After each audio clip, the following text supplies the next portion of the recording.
How do you approach security training that actually changes behavior, not just checks a box?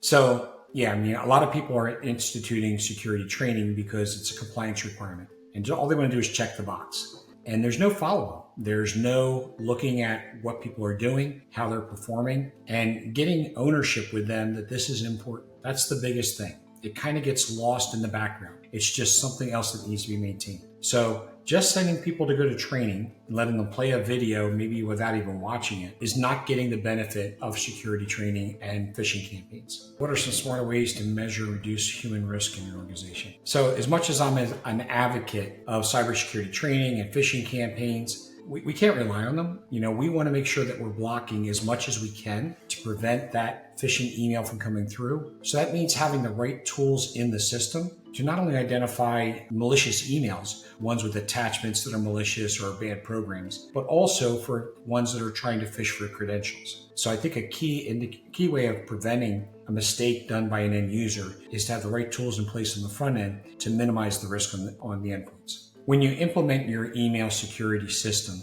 you want an application that's going to look for malicious links. It's going to look for signs of phishing. Let's stop those emails from getting to the end user, and that stops the mistake from happening in the first place. So that doesn't do away with the need to educate staff on cybersecurity concerns. And the only way that we can actually test them on that is through phishing email campaigns, sending out emails, seeing if we can get them to click, just like the bad guys do. But then it takes somebody with a lot of dedication to go over those reports, to look at the people that are misclicking, the people that are not completing their education, and going back to them and following up. This needs support from the highest levels in the organization, and it needs someone to focus on this, not just giving it to somebody in IT that doesn't have the time to manage it. A front-end program to me is something that prevents the mistake from happening in the first place. If we put the right tools in place, we can minimize those risks. But ultimately, emails are still going to get through. The bad guys are always going to be able to create something that gets past the security layers. And then our only line of defense is the end user, who should be trained on what to look for as being malicious. The hidden cost of cyber complexity: when too many tools hurt more than help. So how can you have too many security tools actually make a company less secure? It's easy. The first thing is, when you put tools in place, they should be addressing a specific vulnerability. And the first thing is, you have to decide, is there some way you can minimize or eliminate that vulnerability? But if you just put tools in place all over the place and no lockdowns, no security controls, then those tools are going to be noisy. Those tools are going to create false positives. And if you spend most of your day chasing false positives, the other ones are more likely to get through. Remember, security alerts and security monitoring produce a lot of good indicators of compromise, but they all have to be looked at. You have to make sure that what's there and what's being reported is actually allowed by the company or not allowed. When you start receiving alerts from all these tools, you need to have time to review them to see if those indicators of compromise are actually malicious behavior or actual business operations. So the key to putting good security tools in is to make sure that everything is hardened down as much as you can. You've got good security policies in the business. I'm talking about operational policies.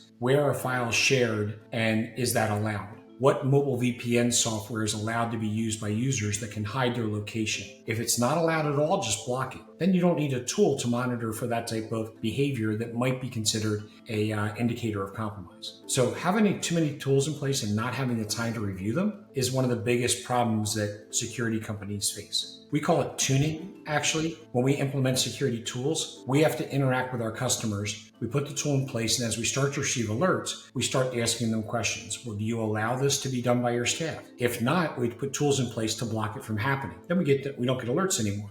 If not, we say, who is allowed to do this? And again, we're trying to reduce the alerts coming in from those systems to have less to have to watch and view. Otherwise, you get lost in the alerts. It's very difficult to manage and very difficult to stay on top of. How do you help clients reduce tool sprawl without losing important capabilities? So every security tool at different layers has a specific use. You've got to evaluate what you're trying to protect and what that tool does. You've got to make sure that your security controls are in place and locked down as much as possible to reduce receiving false positives or indicators of compromise that are not a compromise. Indicators of compromise are just that. It's just an alert that this could be malicious behavior. It still takes your IT team or your security team to evaluate what happened in that alert to determine if it was malicious or if it was not. So security tools report on their findings.